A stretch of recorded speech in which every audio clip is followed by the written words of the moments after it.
दोस्तों, हमारे नबी पाक के दुनिया से पर्दा फरमा जाने का वक्त आया तो आपने अपनी तमाम बेगमात को अपने पास बुलाया, उनसे मुलाकात की और उन्हें रुखसत फरमा दिया।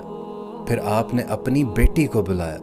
हज़रत फ़ातिमा सलामुल्लाह अलैहा आपके पास आईं तो आप सल्लल्लाहु अलैहि वसल्लम ने उनके कान में इरशाद फरमाया कि बेटी, मेरा इस दुनिया से जाने का वक्त आ गया है। तो हज़रत फ़ातिमा सलामुल्लाह अलैहा ज़ारो कितार रोने लगती हैं तो हमारे नबी पाक उनसे इरशाद फरमाते हैं कि बेटी रो नहीं, तुम वो पहली होगी जो मुझसे आकर मुलाकात करोगी। और फिर ऐसा ही हुआ। हज़रत फ़ातिमा 6 माह के बाद अपने बाबा से जाकर मिली। फिर आप सल्लल्लाहु अलैहि वसल्लम ने अपने दामाद को बुलाया। हज़रत अली रज़ी अल्लाह ताला अन्हो उनके पास आए। आप सल्लल्लाहु अलैहि वसल्लम ने उनका सर अपनी गोद में रखा और अपना हाथ उनकी कमर पर फेरने लगे, उन्हें दुआ दी और उन्हें भी रुखसत फरमा दिया। और फिर आखिर में आपने अपनी आंखों की ठंडक को बुलाया। भला कौन? हज़रत इमाम हसन और हज़रत इमाम हुसैन को अपने पास बुलाया। आप सल्लल्लाहु अलैहि वसल्लम ने इरशाद फरमाया कि ये मेरे जन्नत के 2 फूल हैं और ये मेरी आंखों की ठंडक हैं। आप सल्लल्लाहु अलैहि वसल्लम ने हज़रत इमाम हसन को इस तरफ बिठाया और हज़रत इमाम हुसैन को इस तरफ बिठाया। और आपको बताता चलूँ कि हज़रत इमाम हसन सर से लेकर कमर तक अपने नाना के मुशाबह थे और कमर से लेकर पाँव तक अपने वालिद यानी हज़रत अली के मुशाबह थे। और हज़रत इमाम हुसैन इसके बिल्कुल उलट थे, वो सर से लेकर कमर तक अपने वालिद हज़रत अली के मुशाबह थे और कमर से लेकर पाँव तक अपने नाना के मुशाबह थे। इसीलिए हमारे नबी पाक सल्लल्लाहु अलैहि वसल्लम ने इरशाद फरमाया कि इमाम हसन मेरा बेटा है और हुसैन अली का बेटा है। आप सल्लल्लाहु अलैहि वसल्लम ने दोनों शहजादों को अपने पास सबसे आखिर में बुलाया और जैसे ही वो शहजादे आपके पास आए, आपके पास आकर बैठे तो आप सल्लल्लाहु अलैहि वसल्लम की आंखों से आंसू टप टप टप बरसने लगे। आपने बीवियों से मुलाकात की, कोई आंसू नहीं। आपने बेटी को जुदा किया, कोई आंसू नहीं। दामाद को जुदा किया, कोई आंसू नहीं। और जब बच्चों को जुदा करने लगे तो यूं आंसू आंखों से छम छम बरसने लगे, क्योंकि एक को आप जहर में तड़पते हुए देख रहे थे और एक को कटे हुए सर नेज़ों पर बुलंद देख रहे थे। जब नबी पाक सल्लल्लाहु अलैहि वसल्लम की आंखों ने वो मंजर देखा होगा, आंखों से वो मंजर घूमा होगा तो छम छम आंसू बरस पड़े। आपने दुआ नहीं की, आपने हाथ नहीं उठाया, आपने अल्लाह ताला की तकदीर के सुपुर्द कर दिया, कुछ नहीं बोले और आपने उनको रुखसत फरमा दिया, वरना चाहते तो दुआ कर सकते थे। और दोस्तों, जब सबसे मुलाकात हो गई, सबको रुखसत फरमा दिया तो जबरील अमीन आ गए और खामोशी से खड़े हो गए। तो हमारे नबी पाक सल्लल्लाहु अलैहि वसल्लम ने उनसे पूछा कि जिब्राइल, क्या बात है, खामोश क्यों खड़े हो? तो हज़रत जिब्रील अमीन कहने लगे कि या रसूल अल्लाह, मौत का फरिश्ता दरवाजे पर है, अंदर आने की इजाज़त चाहता है। दोस्तों, अपने नबी का मुकाम तो देखो, ये वो हस्ती हैं जहां मौत भी पूछ कर आती है, इजाज़त लेकर आती है।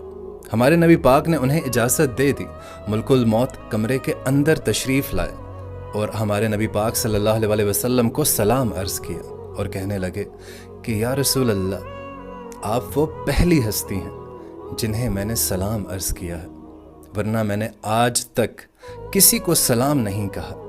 आप वो पहली हस्ती हैं, अल्लाह ताला ने मुझे फरमाया है कि पूछ कर अंदर जाना, बिन पूछे अंदर मत जाना। आप वो पहली हस्ती हैं कि अल्लाह ताला ने फरमाया है कि आना चाहें तो ले आना, रहना चाहें तो छोड़ आना। दोस्तों, ये वो दरबारे रिसालत है जहां मौत भी पूछ कर आती है। आप सल्लल्लाहु अलैहि वसल्लम ने इरशाद फरमाया कि अगर मैं इजाज़त दूं तो क्या तुम मेरी जान निकालोगे? तो हज़रत इज़राइल ने कहा, जी या रसूल अल्लाह, मैं निकालूंगा।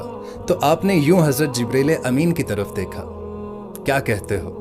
तो हज़रत जिब्रील अमीन ने अर्ज़ की, या रसूल अल्लाह, अल्लाह ताला आपकी मुलाकात के शौक़ में है, लेकिन फ़ैसला आखिरी आप ही करेंगे। हमारे नबी पाक ने एक लम्हे के लिए सोचा और फिर हज़रत जिब्रील अमीन से इरशाद फरमाया कि जिब्राइल, सबसे पहले अल्लाह के पास जाओ, अल्लाह से पूछ कर आओ कि मेरे बाद मेरी उम्मत के साथ क्या करेगा, फिर मैं जवाब दूंगा। सुभान अल्लाह, कुर्बान जाऊं अपने नबी पाक पर, उनको पता था कि मेरा एक नवासा जहर में तड़प रहा है, दूसरा नेज़े पर बुलंद होगा, लेकिन आप सल्लल्लाहु अलैहि वसल्लम ने अपनी किसी फैमिली मेंबर के लिए दुआ नहीं मांगी। ये नहीं कहा कि जाओ पूछ कर आओ, उम्मत के बारे में कहा, उम्मत के। हज़रत जिब्रील अमीन वापस गए, मौत का फरिश्ता वहीं खड़ा है। जवाब आया, या रसूल अल्लाह, अल्लाह ताला इरशाद फरमा रहा है कि आपकी उम्मत को तन्हा नहीं छोड़ूंगा, आपकी उम्मत को तन्हा नहीं छोड़ूंगा। दोस्तों, अगर मेरे नबी ये सवाल ना उठाते तो आज मैं और आप भी बंदर और खिंजीर में बदल चुके होते, क्योंकि इस उम्मत ने वो सब कुछ कर लिया है जो आज से पहले की उम्मतों ने कर दिया था। ऐसा क्या है, कौन है जिसने इस अजाब को हमसे रोक के रखा हुआ है? हाँ, हमारे नबी की दुआएं हैं, हमारे नबी के आंसू हैं, हमारे नबी की आहें हैं, हमारे नबी की फरियादें हैं, हमारे नबी की तड़प है, हमारे नबी का रोना है। मेरे नबी का पेट पर पत्थर बांध कर सब्र करना है। उसने इस अजाब को हम पर से रोक के रखा हुआ है। दोस्तों, कोई नबी अपनी उम्मत के लिए इतना नहीं रोया। ये वाहिद नबी हैं जो जाते हुए अपनी उम्मत के लिए रो रहे हैं कि या अल्लाह, मेरी उम्मत, मेरी उम्मत, मेरी उम्मत। और फिर जब आप सल्लल्लाहु अलैहि वसल्लम ने इजाज़त दे दी मुल्कुल मौत को कि जाओ अपने अल्लाह का वादा पूरा करो, फिर भी उस वक्त भी हमारे नबी पाक सल्लल्लाहु अलैहि वसल्लम ने अपनी उम्मत को 2 नसीहतें की कि मेरी उम्मत, कभी नमाज मत छोड़ना, नमाज ना छोड़ना, नमाज ना छोड़ना। और दूसरी वसीयत जो आप सल्लल्लाहु अलैहि वसल्लम ने इरशाद फरमाई कि जो दर्जे में कमतर हैं, जो दर्जे में कमतर हैं, जो तुमसे कमतर हैं, उनका ख्याल रखना, उनका ख्याल रखना। दोस्तों, कुर्बान जाएं अपने नबी पाक पर जो जाते हुए भी अपनी उम्मत को याद रखा। और जब क़यामत का मंजर होगा, महशर का मैदान होगा, हर जगह नफसी नफसी होगा, तमाम पैगंबर या अल्लाह मेरी जान, या अल्लाह मेरी जान, या अल्लाह मैं मरियम का सवाल नहीं करता, या अल्लाह मैं याकूब का सवाल नहीं करता, या अल्लाह मैं यूसुफ का सवाल नहीं करता, या अल्लाह मेरी जान। उस वक्त भी एक आवाज़ आएगी, या अल्लाह मेरी उम्मत, मेरी उम्मत, मेरी उम्मत। और ये आवाज़ हमारे प्यारे नबी हज़रत मोहम्मद सल्लल्लाहु अलैहि वसल्लम की होगी।